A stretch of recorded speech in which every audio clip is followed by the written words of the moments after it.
Pay attention.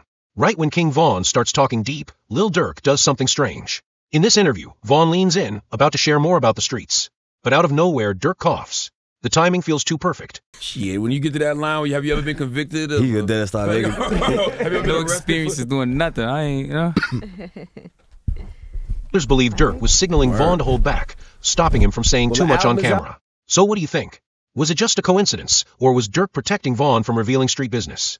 Comment your thoughts and subscribe to Trench Clips for more moments the industry doesn't want you to see.